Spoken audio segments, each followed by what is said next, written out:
So now I can start to see the lights of the train approaching us. And I knew basically we're going to get her out or we're going to die together, because there was just no way I was going to leave her. I'm Pete Pinto, and I put fear on hold, staring down a train that was about to take a life of a young lady.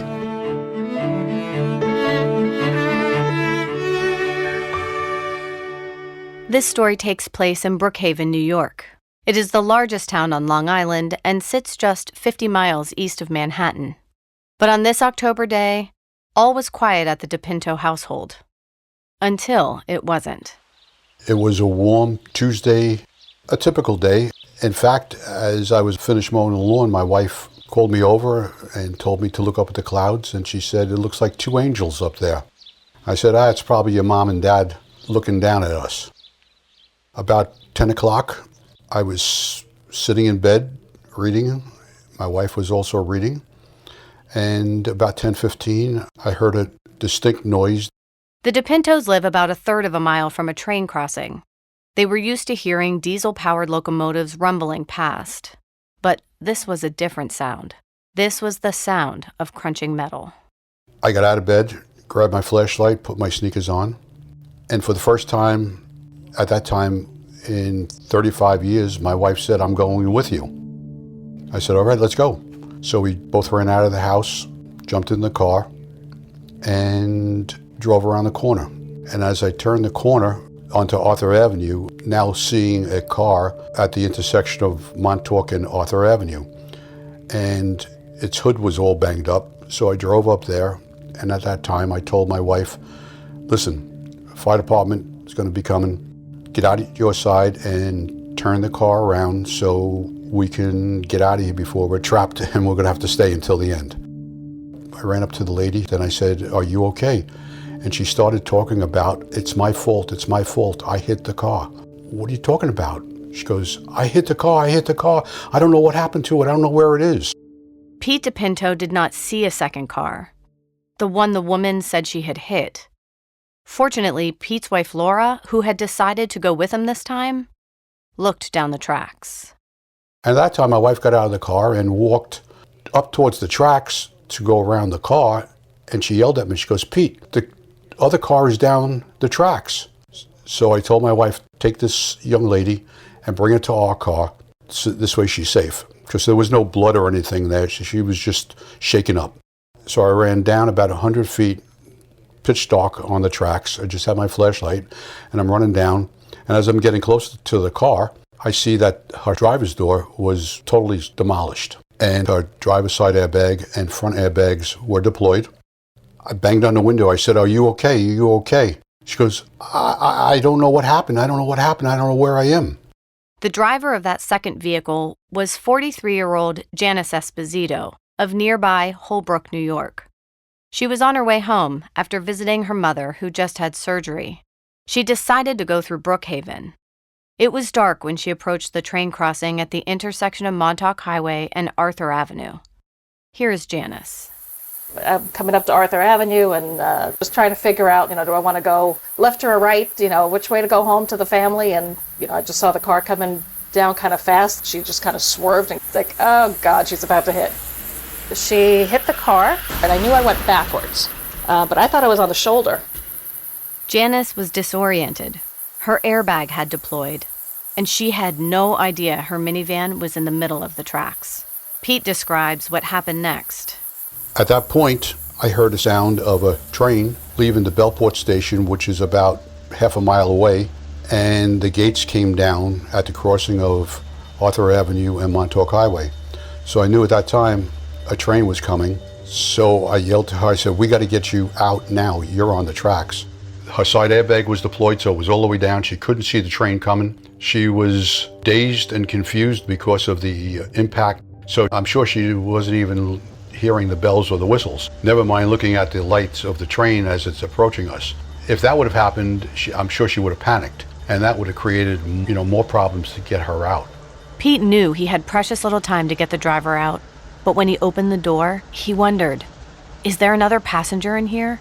We've had accidents in that general vicinity. We've had numerous accidents over in that area, but there was never an incident where somebody was stuck in a car on a track. So I ran around the front of the car, and as I was doing it, my first and only thought was, please God, don't let her foot be trapped or pinned. So as I went around and opened up the passenger's door, I noticed a car seat in the back. Now my mind went, oh God. I said, is there anybody else in this car? There's a child seat in the back. She goes, oh no, he's home with my husband. So now I can start to see the lights of the train approaching us. And I knew basically we're going to get her out or we're going to die together, because there was just no way I was going to leave her. Pete Pinto was a volunteer firefighter, but he was not on duty that night. He had no equipment and no backup. What he did have was the courage to run down the tracks to try to save whoever was in that minivan. As he reached the van, the crossing gates descended. Warning lights were activated, and the bells sounded. A 4-car commuter train going 65 miles per hour was headed right for them. They had seconds to spare. So I reached in, grabbed her right arm with my left hand, reached over her and grabbed her left hand with my right arm and pulled as hard as I could. And she came flying out of the car, and we kind of stumbled onto the tracks. I didn't want to fall, I didn't want her to fall, because I knew we didn't have time, and I knew where the signal huts were. And I knew that the impact that was going to occur was just a few seconds away. We had to get there because, all right, the train didn't get us, but the flying parts of the car and everything else could have hit either one of us in the head and killed us that way. So I knew that, we weren't out of the woods yet. So literally, as we were running, it was about 5 seconds after we got out of the car, there was a tremendous boom. Smoke all over it, because by that time the train had realized that there was a car on the tracks, and he hit the brakes, so his brakes are locking up, and him hitting the car, the smoke is just unbelievable amount of smoke. Janice Esposito, the woman he saved, describes the feeling of seeing her car get hit by a train. Everything from that night is kind of in this weird timeline for me. Because I remember him getting me out of the car. I remember him ushering me behind the box there, and just seeing the car up in the air flying. And it's like, oh my God, I was just in that car. It didn't seem real. Like, everything is still very surreal that even happened. I can just remember hugging him and just telling him, I think it was, I owe you my life, or you saved my life, I owe you my life, something like that. My poor wife was up at the corner seeing all this smoke. She thought I died. She said there's just no way that he was able to get her out of that car in that short time.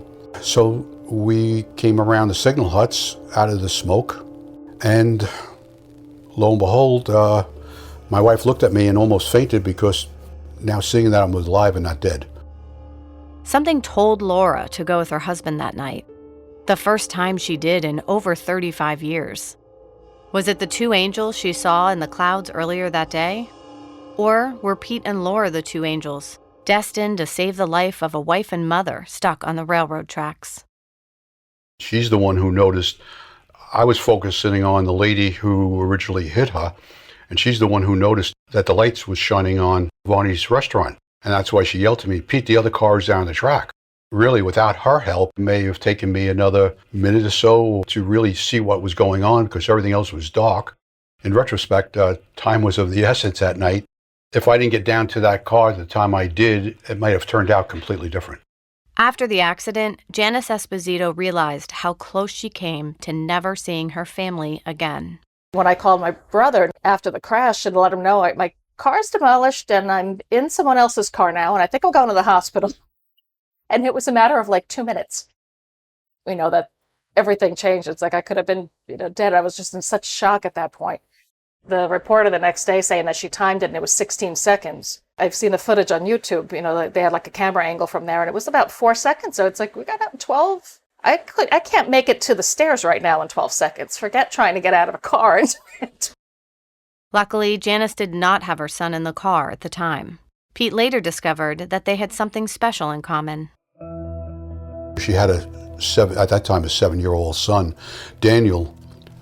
I also have a son named Daniel, so I was so happy that Daniel was was able to be with his mom again for the rest of his life. 12 seconds. A train weighing over 20 tons rushing towards them. 2 lives in the balance. Pete and Janice reflect on a night neither of them will forget. I was just glad I was able to be at a place that somebody needed my help, and I'm glad I was able to do what needed to be done. I look at it now saying, wow, I don't know how I did it, but people talk about you get superhuman strength sometimes in an emergency situation, and your adrenaline levels could just go sky high, and that's probably what happened, because I look back at it and like, wow, it was God's presence was there, that's for sure. I don't take the days for granted, and I make sure, again, that I say what I mean whenever somebody's leaving the house. If I see a loved one, if I'm thinking about somebody, I know it could be the last time I see them, and it makes me pause now because I know it can change that quickly. For his heroism that day, Pete Pinto was awarded a Carnegie Medal. It was one of the proudest days of his life, and it earned him the nickname the Pajama Avenger by the woman he saved. 2 years later, I guess it was, I was presented the Carnegie Medal by Eric, the president of Carnegie Foundation. One of the proudest days of my life. He's the Pajama Avenger. He got out of his way to come over, and him and Laura. If it wasn't for them doing that action and not just staying in bed relaxed, I wouldn't be here right now. The entire family dynamic would be done. We call them heroes, and in many respects, a person who saves someone's life is a hero. But to Pete, he was just doing what he thought anyone else would do in that situation. I still to this day don't consider myself a hero. I consider myself a human being that did what needed to be done at the time. You see somebody that needs help, you help that person, and that's all it was. People always ask me, were you afraid?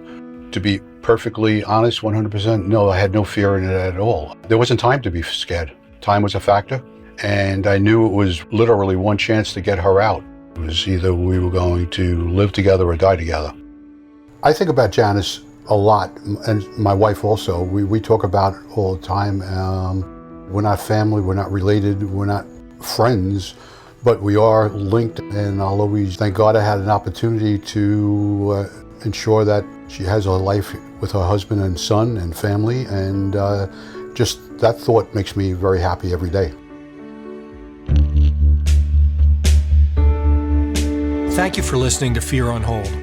My name is Eric Zarin, and I'm president and chair of Andrew Carnegie's Hero Fund, the 100-year-old foundation that awards the Carnegie Medal, North America's highest civilian award for heroism.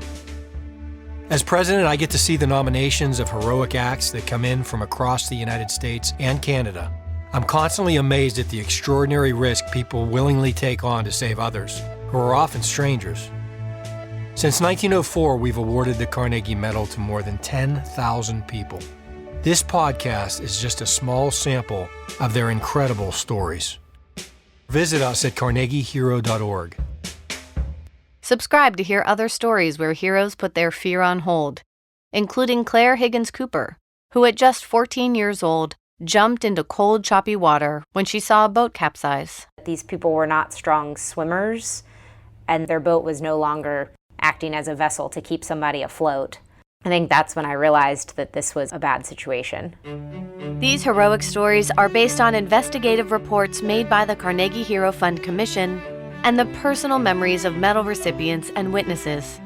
Fear on Hold was produced by Big Science Pods, Bill Garrison, and the Carnegie Hero Fund Commission. Funding was provided by the Carnegie Hero Fund. Original music by Big Science Music. Thank you to all of the heroes and witnesses who participated in this podcast. And a special thanks to all heroes everywhere, past, present, and future.